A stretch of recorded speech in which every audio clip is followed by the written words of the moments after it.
Assalamualaikum warahmatullahi wabarakatuh. Halo teman-teman semuanya. Video ini saya buat guna untuk memenuhi tugas metodologi penelitian terapan dengan dosen pengampu yaitu Ibu Deliana.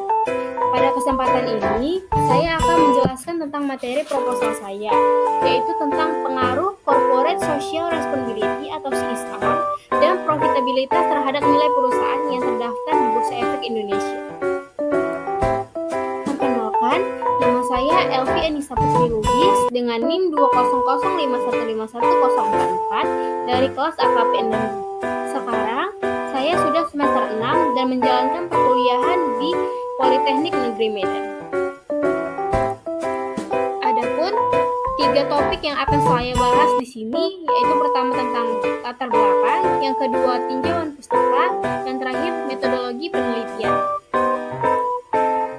Yang pertama kita akan membahas tentang latar belakang. Nilai perusahaan merupakan persepsi investor tentang perusahaan yang sering dikaitkan dengan harga saham menurut Parantika dan Susilo tahun 2021. Artinya, apabila harga saham perusahaan mengalami kenaikan, investor akan menilai bahwa perusahaan berhasil dalam mengelola usahanya. Nilai perusahaan sangat penting untuk diperhatikan karena nilai perusahaan akan dijadikan para investor atau calon investor sebagai tolak ukur untuk menilai kinerja perusahaan. Banyak faktor yang mempengaruhi naik turunnya nilai perusahaan. Salah satu naik turunnya itu adalah nilai saham. Besarnya laba perusahaan yang dihasilkan, dan yang tidak kalah penting ialah Corporate Social Responsibility atau CSR, yang merupakan suatu konsep sebagai sebuah gagasan yang menjadikan perusahaan tidak lagi semata hanya dihadapkan pada petanggung jawab yang berpihak pada satu elemen saja atau single bottom line, yaitu nilai perusahaan atau firm value yang direfleksikan dalam kondisi keuangannya saja, menurut Parantika dan Susilo tahun 2021. Kemudian, CSR memiliki peran penting dalam membangun kesadaran, mendorong partisipasi para pelaku usaha untuk menyelenggarakan aktivitas perekonomian tanpa melupakan partisipasi dan kontribusi untuk mewujudkan kesejahteraan masyarakat. Karena apa? Karena pada hakikatnya, perusahaan memiliki tanggung jawab bukan hanya pada pemegang saham saja, namun juga pada masyarakat atau di daerah lingkungannya. Tanggung jawab agar perusahaan dapat tetap menjalankan bisnisnya, melayani pelanggannya dan menciptakan lapangan kerja. Akan tetapi, masyarakat meminta agar semua perusahaan juga memenuhi tanggung jawab sosial, etika, dan hukum.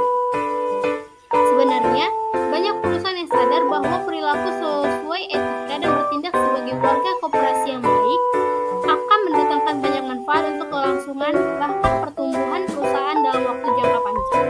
Semangat mementingkan orang lain dan melakukan tanggung jawab sosial perusahaan masih belum menjadi bagian dari strategi perusahaan dalam menahan dan tidak jarang hanya merupakan bagian kegiatan tambahan dalam laporan tahunan dan tidak sedikit justru merupakan kegiatan public relation.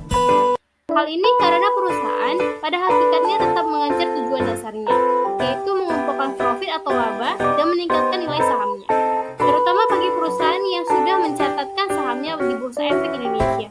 Pernyataan PSAK di atas merupakan manifestasi kepedulian akuntansi akan masalah-masalah sosial yang merupakan wujud pertanggungjawaban sosial perusahaan. Pada tahun 1980-an, perusahaan-perusahaan di negara barat mulai memperhatikan dampak sosial yang diakibatkan dari operasi perusahaannya. Selain dari desakan masyarakat, juga timbul karena kesadaran dari internal perusahaan itu sendiri. Munculnya perusahaan-perusahaan pioner menimbulkan banyak penelitian yang dilakukan oleh para akademisi dalam mengkaji efek dari adanya pertanggungjawaban sosial bagi biaya pemantauan produk yang disajikan dalam catatan atas laporan keuangan. Jika demikian, perlu diketahui seberapa besar pengaruh CSR terhadap kinerja perusahaan, sehingga membuat perusahaan mau menerapkan CSR. Sinergi 3 elemen ini merupakan kunci konsep pembangunan berkelanjutan. Karena kondisi keuangan saja tidak cukup menjamin nilai perusahaan tumbuh secara berkelanjutan kinerja perusahaan hanya akan terjamin apabila memperhatikan dimensi sosial dan dimensi lingkungan hidupnya. Aktivitas terkait CSR yang dijalankan perusahaan akan diungkapkan dalam laporan tahunan perusahaan yang kemudian akan disosialisasikan ke pihak berkewenangan secara luas. Pengungkapan CSR akan membantu perusahaan meningkatkan citra dan kepercayaan pihak berkepentingan terhadap produk dan jasa yang ditawarkan perusahaan sehingga dapat menikmat investor atau memikat dan calon investor untuk mengalirkan dananya ke perusahaan. Perusahaan yang terdaftar di pasar modal diwajibkan untuk mempublikasikan informasi yang berhubungan dengan perusahaan kepada publik.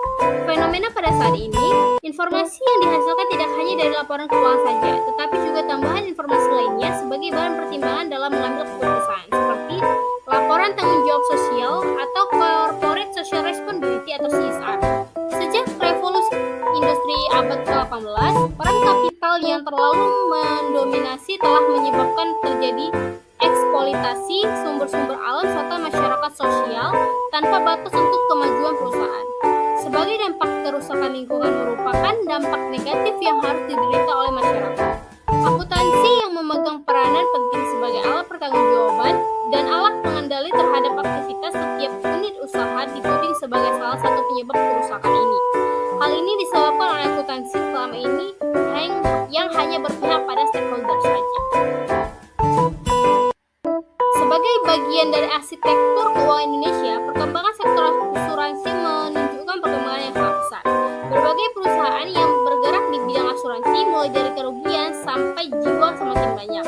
Pilihan produk yang ditawarkan pun semakin berkembang. Selain disebabkan oleh kesadaran masyarakat dan korporasi terhadap pentingnya asuransi, juga karena fleksibilitas regulasi di sektor ini.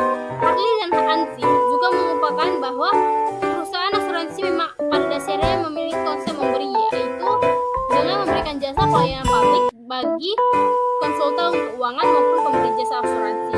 Namun, walaupun bergerak di bidang jasa, perusahaan asuransi juga tetap melakukan pengungkapan pelaporan sosialnya.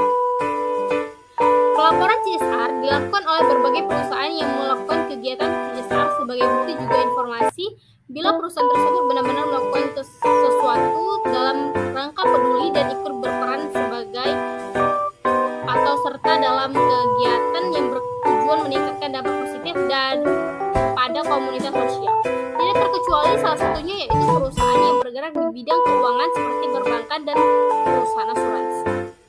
Penelitian ini merupakan replikasi dari penelitian Rizaldi, Mahendra, dan Novitasari tahun 2019 meneliti mengenai pengaruh corporate social responsibility, profitabilitas, dan struktur modal terhadap nilai perusahaan di Bursa Efek Indonesia. Persamaan dari penelitian ini dengan penelitian Rizaldi, Mahendra, dan Novitasari 2019 adalah sama-sama meneliti pengaruh CSR terhadap nilai perusahaan yang terdaftar di Bursa Efek Indonesia.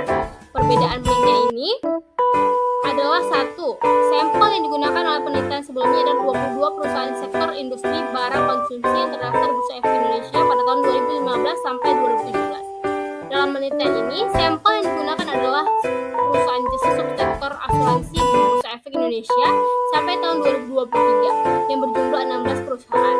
Yang kedua, periode penelitian yang digunakan oleh sebelumnya adalah 2015 sampai 2017. Sedangkan penelitian ini periode yang digunakan adalah tahun 2021 sampai 2023. Dalam penelitian ini menggunakan dua variabel, yaitu variabel independen, corporate social responsibility atau CSR, dan profitabilitas. Rumusan masalah tentang proposal saya di sini adalah apakah CSR dan profitabilitas berpengaruh terhadap nilai perusahaan dan subsektor asuransi yang terdaftar di Bursa Efek Indonesia. Dan tujuan penelitian saya adalah ingin membuktikan bahwa CSR dan profitabilitas berpengaruh terhadap nilai perusahaan subsektor asuransi yang terdaftar di Bursa Efek Indonesia. Kita masuk yang kedua yaitu tinjauan Rustata. Selanjutnya Corporate Social Responsibility atau CSR.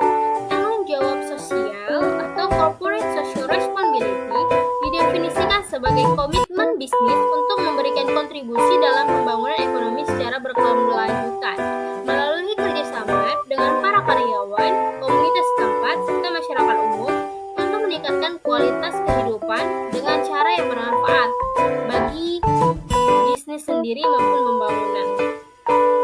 CSR adalah kegiatan yang dilakukan perusahaan untuk mengintegrasikan aspek ekonomi, lingkungan maupun sosial tanpa mengabaikan harapan pemegang saham atau untuk mendapatkan keuntungan, dan juga sebagai bentuk tanggung jawab perusahaan kepada stakeholder untuk berperilaku etis, mengurangi pengaruh negatif dan meningkatkan pengaruh positif yang mencakup aspek sosial, ekonomi, dan lingkungan, atau triple bottom line, untuk mencapai tujuan pembangunan yang berkelanjutan menurut Ahyadi dan Puspitasari tahun 2019. Selanjutnya, kita akan membahas tentang profitabilitas. Profitabilitas ini adalah kemampuan suatu perusahaan untuk memperoleh laba dalam suatu periode tertentu. Dalam penelitian ini, profitabilitas diukur menggunakan return on asset atau ROA. ROA melihat profitabilitas dari sudut pandang aset yang digunakan oleh perusahaan untuk memperoleh laba menurut Rizwanti tahun 2016. Pengaruh CSR terhadap nilai perusahaan. Karena sesuai dengan konsep triple bottom line, pada hakikatnya perusahaan memiliki tanggung jawab tidak hanya kepada pemegang saham, melainkan juga terhadap masyarakat atau lingkungan. Salah satu yang menonjol dari praktik CSR di Indonesia ini adalah penekanan pada aspek pemberdayaan masyarakat. Belum lagi rendahnya kualitas pendidikan dan kesehatan yang menjadi penyebab utama sulitnya memutus rantai kemiskinan. Belum adanya aturan main bagi perusahaan secara umum, memaksa pemerintah dan DPR melahirkan sebuah undang-undang baru tentang PT yang dalamnya untuk masuk pasal tentang kewajiban menjalankan CSR. Pihak yang pro terhadap regulasi CSR ini menyatakan bahwa belum semua perusahaan melakukan CSR dengan baik, sehingga perlu ada payung hukum yang memaksa agar mereka mau melakukannya. Tidak hanya itu saja, dengan adanya regulasi tentang CSR ini, maka akan memberikan keseragaman atau standarisasi dalam aplikasi CSR yang dilaksanakan di dalam perusahaan. Dengan adanya standarisasi ini, maka akan memudahkan pada pelaksanaan audit sosial perusahaan terhadap lingkungan internal dan eksternalnya. Pada sisi lain, ada pandangan yang menganggap regulasi CSR ini merupakan hal yang sangat mubazir. Pengaruh profitabilitas terhadap nilai perusahaan.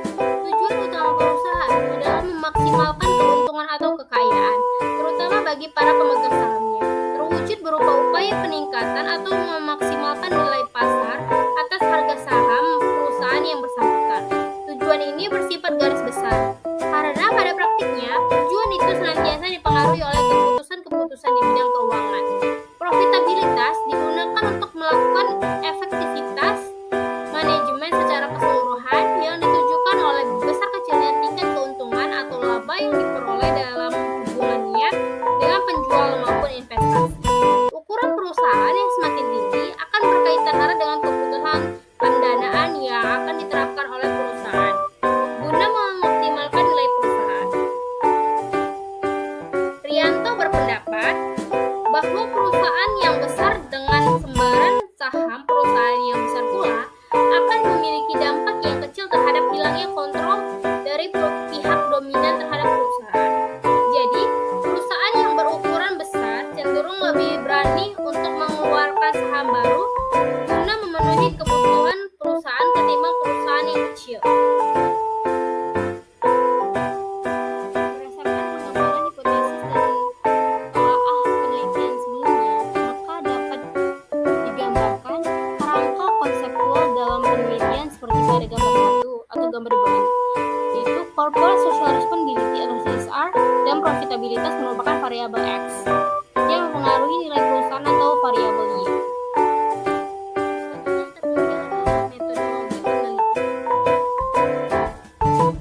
Metodologi penelitian dibagi menjadi beberapa tahap. Yang pertama yaitu jenis penelitian.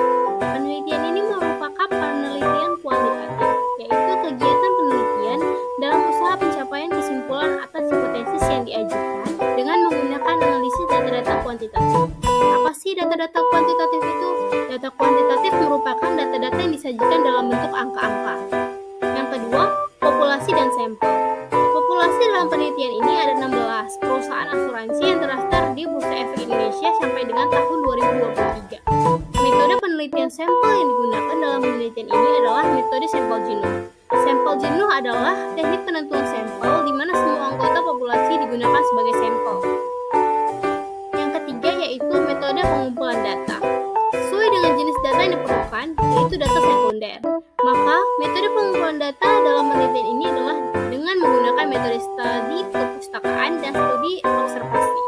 Metode studi kepustakaan yaitu suatu cara yang dilakukan di mana dalam memperoleh data dengan menggunakan cara membaca dan mempelajari buku-buku yang berhubungan dengan masalah yang dibahas dalam lingkup penelitian ini.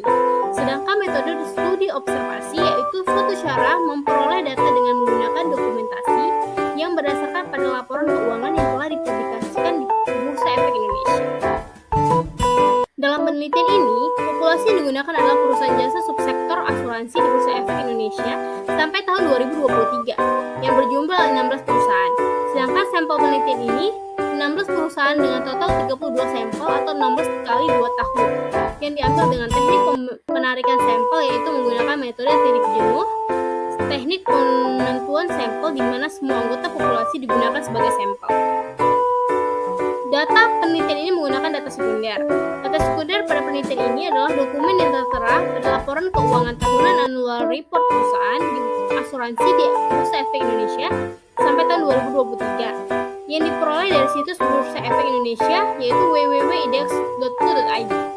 Perusahaan penelitian ini terbagi menjadi dua variabel, yaitu variabel independen adalah Corporate Social Responsibility atau CSR dan variabel independen nilai perusahaan pada perusahaan jasa subsektor asuransi yang terdaftar di Bursa Efek Indonesia sampai dengan tahun 2023. Kemudian masuk ke teknik analisis data.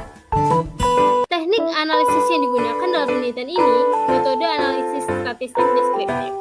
Analisis regresi linier yang menggunakan SPSS. Penelitian ini melakukan terlebih dahulu uji asumsi klasik yang terdiri dari uji normalitas, uji autokorelasi, uji multikolinearitas, dan uji heteroskedastisitas sebelum melakukan uji hipotesis. Selanjutnya, yang terakhir adalah definisi operasional variabel. Corporate Social Responsibility atau CSR atau variabel X, indikator yang digunakan untuk menghitung indeks pengungkapan CSR adalah berdasarkan Global Reporting Initiative atau GRI G4 yang berlaku sejak 2013 dan terdiri dari 3 kategori yaitu kategori ekonomi sebanyak 9 item, kategori lingkungan sebanyak 34 item, dan kategori sosial yang memiliki 4 subkategori antara lain subkategori pabrik, ketenagakerjaan, dan kenyamanan bekerja sebanyak 16 item. Subkategori hak asasi manusia sebanyak 12 item, subkategori masyarakat sebanyak 11 item, dan subkategori tanggung jawab produk sebanyak 9 item. Sehingga jumlah item yang harus diungkapkan dalam laporan keuangan sebuah perusahaan sebanyak 91 item.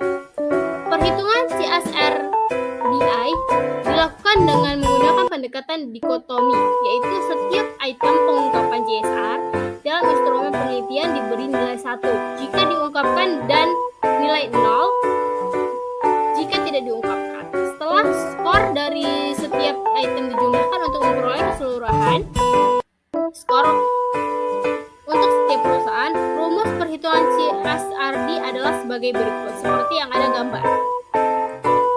Di mana CSRDI sama dengan sigma XIJ per NJ, di mana CSRDI itu adalah Corporate Social Responsibility Disclosure Index perusahaan. Sigma XIJ itu adalah 1 sama dengan jika item I diungkapkan, 0 jika item I tidak diungkapkan. Yang terakhir NJ, jumlah 91 item informasi CSR versi GRI atau G4 seharusnya diungkapkan perusahaan. Dengan demikian, 0 lebih kecil daripada CSRDI dan lebih kecil daripada 1. Nah, itu dia penjelasan dari proposal saya tentang pengaruh Corporate Social Responsibility atau CSR dan profitabilitas terhadap nilai perusahaan yang terdaftar di Bursa Efek Indonesia. Semoga bermanfaat buat teman-teman semuanya. Terima kasih. Wassalamualaikum warahmatullahi wabarakatuh.